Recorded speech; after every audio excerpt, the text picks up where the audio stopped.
أعوذ بالله من الشيطان الرجيم. بسم الله الرحمن الرحيم.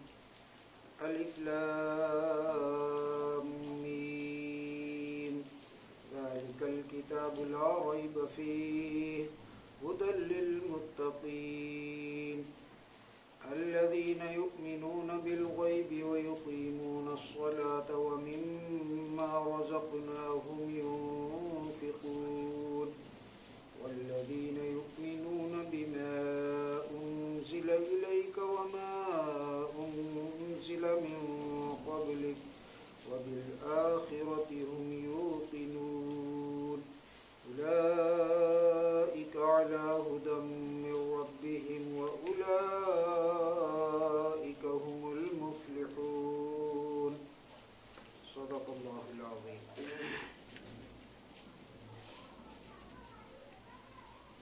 بسم اللہ الرحمن الرحیم. شروع کرتا ہوں اللہ کے نام سے جو عام رحم کرنے والے اور مکمل رحم کرنے والے ہیں. الف لام میم. ذالک الکتاب لا ریب فیہ. یہ ایسی کتاب ہے کہ جس میں کوئی شک نہیں. ہدی للمتقین. ہدایت ہے اللہ سے ڈرنے والوں کے لیے. سورہ بقرہ سے پہلے سورہ فاتحہ تھی اور اس میں اللہ تعالیٰ نے بندے کو ایک دعا تعلیم فرمائی تھی، اہدنا الصراط المستقیم. اللہ تعالیٰ نے اس دعا کو قبول فرمایا اور قرآن حکیم عطا فرمایا جو صراط مستقیم ہے. اس سورہ مبارکہ کا آغاز ہوا الف لام میم سے. یہ الف لام میم جو جدا جدا حروف پڑھے جاتے ہیں ان کو حروف مقطعات کہتے ہیں، جو قرآن کی مختلف سورتوں کے شروع میں آتے ہیں. ان کے متعلق جمہور علماء اور مفسرین کا قول یہ ہے کہ ان کے معنی اور مطلب کو اللہ کے علاوہ کوئی نہیں جانتا.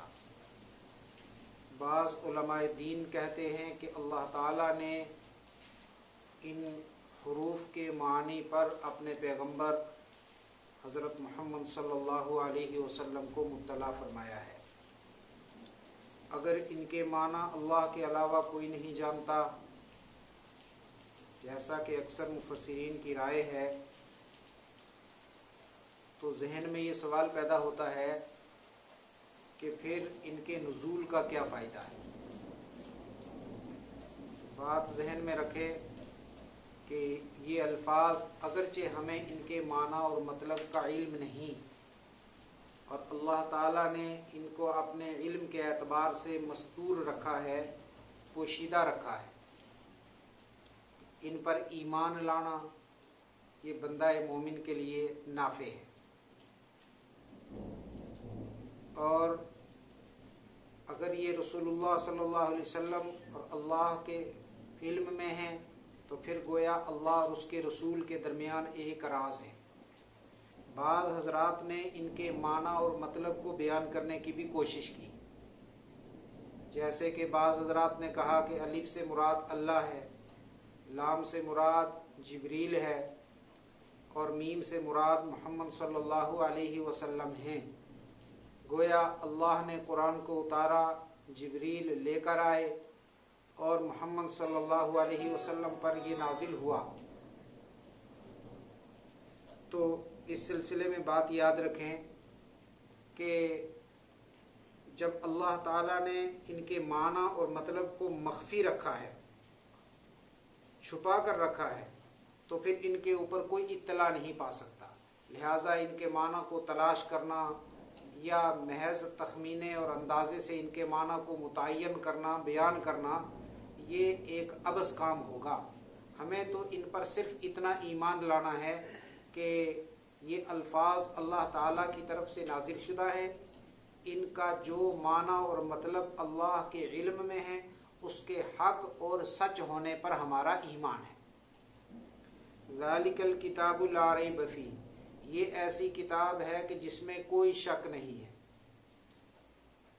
چونکہ صراط مستقیم ہے یہ قرآن، تو اگر یہ شک سے بالا تر نہ ہوتا تو یہ بندوں کے لیے کما حق ہو ہدایت نہ بن سکتا۔ اس لیے شروع میں فرما دیا کہ یہ ایسی کتاب ہے کہ جس میں کوئی شک نہیں۔ یہ نہیں فرمایا کہ اس میں کوئی شک نہیں کرے گا، اس کتاب میں شک نہیں۔ اور جو بات سچی ہو، سچی بات میں اگر کوئی شک کرے، اس پر یقین نہ کرے، اس کو سچا نہ جانے، تو اس سے سچ کے سچ ہونے میں اور حق کے حق ہونے میں کوئی فرق نہیں ہوا کرتا۔ بعض مفسرین نے فرمایا کہ لا ریب فیہ کا وہ معنی ہے جو ابھی عرض کیا گیا، لا شک فیہ، اس میں کوئی شک نہیں ہے۔ اور بعض حضرات نے فرمایا کہ یہ خبر ہے جو نہیں کے معنی میں ہے۔ لا ریب فیہ کا مطلب ہے کہ لا ترتابوا فیہ، اس میں کوئی شک مت کرو۔ قرآن میں شک نہیں ہو بھی کیسے سکتا ہے قرآن میں شک؟ ہمارے اکابر میں حکیم الاسلام حضرت مولانا قاری محمد طیب صاحب رحمۃ اللہ علیہ نے ایک مقام پر لکھا ہے کہ اللہ کی کتاب قرآن حکیم کو 3 امانتوں نے اور 3 صداقتوں نے گھیرے ہوئے ہیں۔ یہ قرآن اللہ کی طرف سے نازل ہوا ہے، اور اللہ سے زیادہ کون سچا ہو سکتا ہے؟ وہ خود اپنے پاک کلام میں ارشاد فرماتے ہیں وَمَنْ أَصْدَقُ مِنَ اللَّهِ قِيلًا، اللہ سے زیادہ سچی بات کس کی ہو سکتی ہے؟ وَمَنْ أَصْدَقُ مِنَ اللَّهِ حَدِيثًا، اللہ سے زیادہ کس کی بات کو سچا کہا جا سکتا ہے؟ اللہ کی طرف سے یہ نازل ہوا ہے جو سچوں سے بھی زیادہ سچا ہے اور خالق صدق ہے، سچائی کو پیدا کرنے والا ہے۔ اور حضرت جبریل اس کو لے کر آئے ہیں، اور جبریل علیہ الصلاۃ والسلام کے القاب میں سے ایک لقب الامین ہے، وہ فرشتہ کہ جو بڑا امانت دار ہے۔ اور ویسے بھی سارے فرشتے اللہ تعالیٰ کی نافرمانی سے بالکل پاک ہیں، لا یعصون اللہ ما امرہم، کہ وہ اللہ کے کسی حکم کی نافرمانی نہیں کرتے، ویفعلون ما یؤمرون، جو انہیں حکم دیا جاتا ہے وہی کام وہ کرتے ہیں۔ اور رسول اکرم صلی اللہ علیہ وسلم پر اس کتاب کا نزول ہوا، آپ کو اپنے تو اپنے ہیں، ایمان والے تو آپ کو سچا جانتے ہی ہیں، لیکن جو آپ کے دشمن تھے وہ بھی آپ کو الصادق اور الامین کہتے تھے۔ تو جو کلام اللہ سچے کی طرف سے اتارا جا رہا ہے اور جبریل امین کے ذریعے سے اتارا جا رہا ہے اور محمد عربی صلی اللہ علیہ وسلم جیسی سچی ہستی پر اتارا جا رہا ہے، اس کلام میں کیا شک ہو سکتا ہے؟ ہدی للمتقین، یہ ہدایت ہے ان لوگوں کے لیے کہ جو اللہ سے ڈرنے والے ہیں۔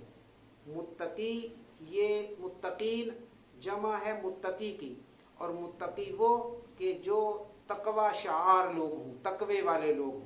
تقوی کسے کہتے ہیں؟ تقوی کے لغوی معنی عربی ڈکشنری میں اس کے معنی ہے بچنا۔ شریعت میں اللہ تعالیٰ کی نافرمانی سے بچنے کا نام تقوی ہے، گناہوں سے دور رہنے کا نام تقوی ہے۔ اور دوسرے معنی ہے اس کو ڈرنا۔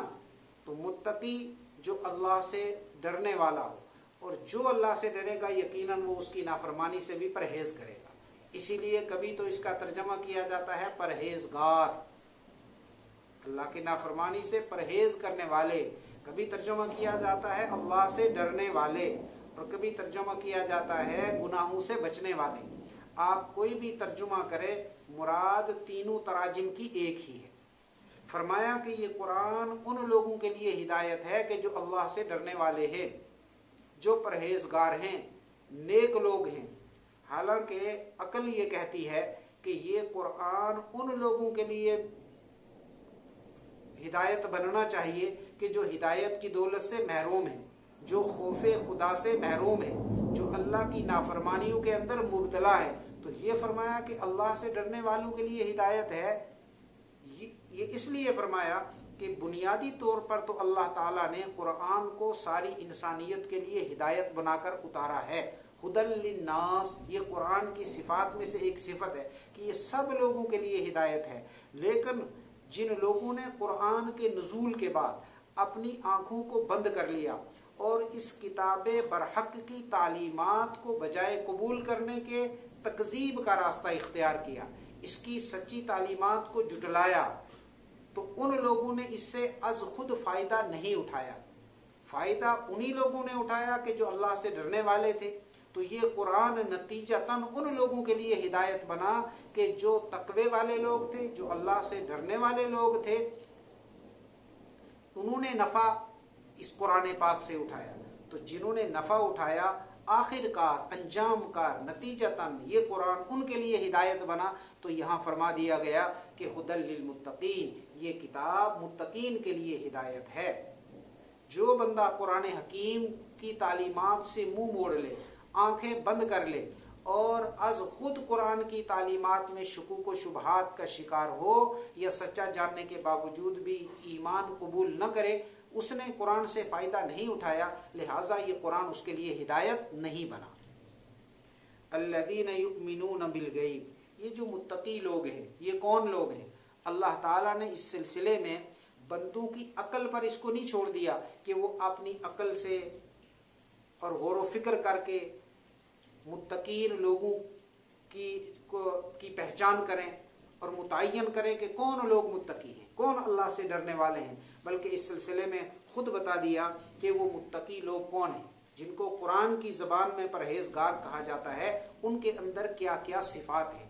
پہلی صفت، الذین یؤمنون بالغیب، وہ لوگ کہ جو چھپی ہوئی چیزوں پر ایمان رکھتے ہیں، ویقیمون الصلاۃ، اور نماز کو قائم رکھتے ہیں، وَمِمَّا رَزَقْنَاهُمْ يُنْفِقُونَ، اور جو رزق اور مال ہم نے ان کو دیا ہے اس میں سے خرچ کرتے ہیں۔ اس آیت کریمہ میں متقین کی 3 صفات کو بیان کیا گیا۔ پہلی صفت کہ چھپی ہوئی چیزوں پر، ان دیکھی چیزوں پر وہ ایمان رکھتے ہیں۔ اللہ کو ہم نے نہیں دیکھا لیکن ہمارا یقین ہے کہ اللہ ہے، وہ واجب الوجود ہے، کائنات کا پیدا کرنے والا ہے، اور اسی نے ساری کائنات کو عدم سے وجود بخشا ہے، اور وہ اللہ موجود ہے کائنات میں۔ جنت کو ہم نے نہیں دیکھا، جہنم کو ہم نے نہیں دیکھا، فرشتے ہمیں نظر نہیں آتے، جنات کو ہم نے نہیں دیکھا، لیکن قرآن حکیم نے اور پیغمبر اسلام سیدنا حضرت محمد صلی اللہ علیہ وسلم نے ہمیں خبر دی ہے کہ فرشتے بھی ہیں، جنت جہنم بھی ہے، اور جنات بھی ایک مخلوق ہے۔ تو ہمارا بن دیکھے ان چیزوں کے وجود پر کامل اور مکمل یقین ہے، جس طرح ہماری دیکھی ہوئی چیزوں پر ہمارا یقین ہوتا ہے۔ تو پہلی علامت اور پہلی صفت یہ کہ وہ بن دیکھی ان دیکھی چیزوں پر ایمان رکھتے ہیں، اور دوسری نماز کو قائم رکھتے ہیں۔ نماز دین کے اہم ترین بنیادی ارکان میں سے ایک رکن ہے۔ سرکار دو عالم صلی اللہ علیہ وسلم نے فرمایا، بنی الاسلام علی 5، شہادت اللہ الہ الا اللہ وان محمدا عبدہ ورسولہ واقام الصلاۃ، کہ کلمہ توحید کے بعد، توحید اور رسالت کے اقرار کے بعد جو پہلے نمبر پر چیز بیان فرمائی وہ نماز کا قائم کرنا ہے۔ ایک ہوتا ہے نماز کا ادا کر دینا، نماز کا سرسری طور پر پڑھ لینا، اور ایک ہوتا ہے نماز کا قائم کرنا۔ نماز کا قائم کرنا یہ ہے کہ وضو بھی اچھی طرح ہو، اور نماز کو اس کے تمام فرائض، سنن، واجبات اور مستحبات کی رعایت کے ساتھ ادا کرنا، اور بعض حضرات نے اضافہ کیا کہ اس کے صحیح وقت پر اس کو ادا کرنا، جماعت کی پابندی کے ساتھ اس کو ادا کرنا، اس کے تمام مسائل کو سمجھنے کے بعد ان کو عمل کرتے ہوئے نماز کو پڑھنا، یہ اقامت صلاۃ ہے، نماز کا قائم کرنا۔ تو وہ لوگ نماز کو قائم کرتے ہیں۔ وَمِمَّا رَزَقْنَاهُمْ يُنْفِقُونَ، اور جو مال ہم نے ان کو دیا ہے اس میں سے خرچ کرتے ہیں۔ نماز بدنی عبادت ہے، اور مال کا خرچ کرنا یہ مالی عبادت ہے۔ تو حق تعالیٰ جل شانہ نے ان 2 عبادتوں کو یہاں یکجا کر کے بیان کیا کہ جو افضل ترین عبادت تھی بدنی عبادات میں سے، اس کو بھی بیان فرمایا، جس طرح قرآن میں جا بجا کہا جاتا ہے کہ اقیموا الصلاۃ وآتوا الزکاۃ، نماز کو قائم کرو، زکوٰۃ ادا کرو۔ بالکل اسی مفہوم کو دوسرے الفاظ میں یہاں بیان کر دیا گیا۔ والذین یؤمنون بما انزل الیک، اور وہ لوگ ایمان رکھتے ہیں اس کتاب پر جو آپ کی جانب نازل کی گئی، یا اس وحی پر جو آپ کی جانب نازل کی گئی۔ وما انزل من قبلک، اور اس وحی پر جو آپ سے پہلے نازل کی گئی۔ اس آیت کریمہ میں یہ بتایا گیا چوتھی صفت متقین کی کہ وہ قرآن کے منزل من اللہ ہونے پر ایمان رکھتے ہیں کہ قرآن اللہ کی طرف سے نازل ہو رہا ہے۔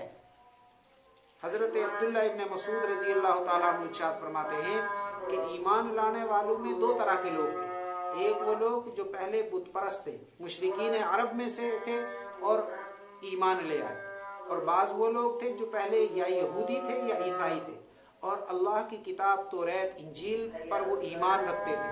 جب اسلام آیا، نبی علیہ الصلوۃ والسلام کی دعوت نبوت ان کے کانوں میں پڑی، انہوں نے ایمان قبول کیا، تو گویا ان کی شان میں یہ آیت نازل ہوئی کہ وہ لوگ جو ایمان رکھتے ہیں اس وحی پر جو آپ کی طرف نازل کی گئی اور اس وحی پر جو آپ سے پہلے پیغمبروں پر اتاری گئی، ان کی طرف نازل کی گئی۔ اور حدیث کی خبر کے مطابق ان حضرات کے لیے دگنا اور دوہرا اجر ہے اللہ کے نزدیک، ایک پہلے نبیوں کی کتابوں پر عمل کرنے کا اور ایک قرآن حکیم پر عمل کرنے کا۔ تو یہ چوتھی صفت تھی متقین کی۔ اس آیت کریمہ میں غور کرنے سے ایک بات معلوم ہوتی ہے کہ حق تعالیٰ جل شانہ نے فرمایا کہ یہ متقین قرآن پر بھی ایمان رکھتے ہیں اور قرآن سے پہلے نازل ہونے والی کتابوں اور وحی پر بھی ایمان رکھتے ہیں۔ من قبل کا، اگر قرآن کے بعد کوئی اور کتاب اللہ کی طرف سے نازل ہونے والی ہوتی یا رسول اکرم صلی اللہ علیہ وسلم کے بعد اللہ کی طرف سے کسی اور پیغمبر کا آنا طے ہوتا تو اللہ تعالیٰ اس کا بھی تذکرہ فرماتے کہ ان کتابوں پر بھی وہ ایمان لائیں گے اور اس وحی پر بھی وہ ایمان لائیں گے کہ جو اے محمد صلی اللہ علیہ وسلم آپ کے بعد اتاری جائیں گی یا وہ جو وحی آپ کے بعد نازل کی جائے گی۔ تو من قبلی کا کے لفظ نے ہمیں بہت ہی معجزانہ انداز میں ختم نبوت کے عقیدے پر مضبوط کر دیا کہ آپ صلی اللہ علیہ وسلم پر آنے والی یہ وحی اور آپ پر نازل ہونے والی یہ کتاب آخری کتاب ہے، اس کے بعد نہ کوئی نبی آئے گا، نہ کوئی وحی اللہ کی طرف سے کسی پر آئے گی، نہ کوئی کتاب نازل کی جائے گی۔ وَبِالْآخِرَةِ هُمْ يُوقِنُونَ، اور آخرت پر وہ پورا یقین رکھتے ہیں۔ عقیدہ آخرت اور اسلام کے جو بنیادی عقائد ہیں تین، ایک اللہ کی توحید، رسول اکرم صلی اللہ علیہ وسلم کی رسالت اور عقیدہ آخرت، یہ تینوں عقائد بہت عظیم الشان عقائد ہیں۔ عقیدہ آخرت یہ ایک ایسا عقیدہ ہے کہ جو مومنانہ زندگی اور کافرانہ زندگی میں بہت بڑا امتیاز پیدا کر دیتا ہے۔ کوئی جرائم پیشہ آدمی ہو، گنہگار ہو، گناہوں اور نافرمانیوں کا عادی ہو، لیکن عقیدہ آخرت پر اس کا ایمان مضبوط ہو تو وہ جس طرح دن کے اجالے میں گناہوں سے باز رہتا ہے، اسی طرح رات کی تنہائی اور تاریکی میں بھی وہ گناہوں سے دور رہے گا۔ اگر کسی وقت وہ خواہش نفس سے مغلوب ہو جائے یا برے ماحول کا شکار ہو کر گناہ کرنے کا پکا ارادہ بھی کر لے تو اس کا ایمان اور اس کا آخرت پر جو کامل یقین ہے وہ اس کو اس گناہ سے باز رکھنے کے لیے کافی ہوتا ہے۔ وہ سوچتا ہے کہ رات کی تنہائی اور تاریکی میں بند کمرے میں بھی کوئی دیکھنے والا اس کو دیکھ رہا ہے اور کوئی لکھنے والا اس کے اعمال کو لکھ رہا ہے۔ یہ عقیدہ آخرت ایسا ہے کہ جس نے اسلام کے ابتدائی دور میں ایک ایسی پاکیزہ اور مقدس جماعت تیار کی تھی، اور اس جماعت کے وجود میں آنے کے بعد اتنا پاکیزہ اور صاف ستھرا جرائم اور گناہوں سے پاک معاشرہ تیار ہوا تھا کہ ان مسلمانوں کا یعنی اصحاب رسول کی جلوت اور خلوت میں کوئی فرق نہیں ہوتا تھا۔ ان کی زندگی جیسے ظاہر میں پاک اور صاف تھی، اسی طرح ان کی تنہائی اور تاریکی کی زندگی بھی پاک اور صاف تھی۔ یہی وجہ ہے کہ ان کے اعمال کو دیکھ کر، ان کے کردار کو دیکھ کر جو اسلام کے دشمن تھے وہ بھی یہ سمجھتے تھے کہ جس دین کے یہ ماننے والے ہیں وہ دین سچا دین ہے، وہ دین برحق دین ہے، اور بہت سارے جو فطرت سلیمہ رکھتے تھے ان حضرات کی شکلوں اور صورتوں کو دیکھ کر، ان کے اعمال کو، اخلاق کو، کردار کو دیکھ کر متاثر ہو کر وہ کلمہ اسلام پڑھ لیتے تھے اور اسلام کو قبول کر کے دائرہ اسلام میں آ جاتے تھے۔ یہ عقیدہ آخرت کا کمال تھا۔ تو متقین کی جو صفات ہیں ان میں پہلی صفت الذین یؤمنون بالغیب، چھپی ہوئی چیزوں پر ان کا ایمان ہے۔ نماز کو وہ قائم رکھتے ہیں، اللہ کے دیے ہوئے مال میں سے وہ خرچ کرتے ہیں، قرآن حکیم کے اوپر ان کا ایمان ہے کہ یہ اللہ کی طرف سے نازل ہے، اور قرآن سے پہلے جتنی کتابیں نازل ہوئیں یہ ان پر بھی ایمان رکھتے ہیں۔ یہود و نصارہ پر بھی ایک اعتبار سے اس آیت کریمہ میں رد کیا گیا ہے کہ یہود و نصارہ پہلی پیغمبروں اور پہلی شریعتوں اور کتابوں کو تو برحق سمجھتے تھے، لیکن امام الانبیاء حضرت محمد صلی اللہ علیہ وسلم کی نبوت اور رسالت اور آپ پر نازل ہونے والی اس آخری کتاب پر ان کا ایمان نہیں تھا۔ جن لوگوں کے اندر یہ 6 صفات ہیں ان کا انجام بیان کیا گیا، اولئک علی ھدی من ربہم، یہ لوگ اپنے رب کی طرف سے ہدایت پر ہیں، ان کو ان کے رب نے ہدایت فرما رکھی ہے، وَأُولَئِكَ هُمُ الْمُفْلِحُونَ، اور یہ لوگ پورے کامیاب ہیں۔ عربی زبان میں کامیابی کے لیے کافی الفاظ استعمال ہوتے ہیں، ان میں 2 لفظ مشہور ہیں، ایک فوز کامیابی اور دوسرے فلاح یہ بھی کامیابی۔ ان دونوں الفاظ میں باریک سا فرق ہے۔ فوز ہر کامیابی کو کہا جا سکتا ہے جس کے بعد ناکامی کا امکان بھی موجود ہو۔ مثلا اگر کوئی طالب علم امتحان میں کامیاب ہو جائے اور وہ یہ کسی کو کہنا چاہے کہ میں امتحان میں کامیاب ہو گیا، تو وہ یہ کہے گا فزت فی الامتحان، میں امتحان میں کامیاب ہو گیا، لیکن یہ جو فوز ہے اس کے بعد ناکامی کا امکان باقی رہتا ہے، اگلی کلاس میں وہ ناکام بھی ہو سکتا ہے۔ لیکن فلاح ایسی کامیابی کو کہتے ہیں کہ جس کے بعد ناکامی کا کوئی امکان موجود نہ ہو۔ تو حق تعالی جل شانہ خوشخبری دیتے ہوئے اور ان متقین کا بہترین انجام بیان فرماتے ہوئے ارشاد فرماتے ہیں کہ یہ لوگ اپنے رب کی طرف سے ہدایت پر ہیں اور یہ لوگ پورے کامیاب ہیں۔ اللہ ان کو ایسی کامیابی عطا فرمائے گا جس کے بعد ناکامی کا کوئی امکان نہیں۔ ہم اذان میں بھی سنتے ہیں، اقامت میں بھی سنتے ہیں کہ حی علی الصلاۃ حی علی الفلاح، نماز کی طرف آؤ کامیابی کی طرف آؤ، یعنی نماز کے ذریعے سے جو کامیابی ملنے والی ہے وہ کامیابی ہمیشہ ہمیش کی کامیابی ہے۔ حق تعالی جل شانہ ہم سب کو قرآن کے ساتھ حقیقی وابستگی نصیب فرمائے، قرآن کو پڑھنے کی، اس کو سمجھنے کی اور اس کو سمجھانے کی اور اس پر عمل کی توفیق عطا فرمائے۔ وآخر دعوانا ان الحمد للہ رب العالمین۔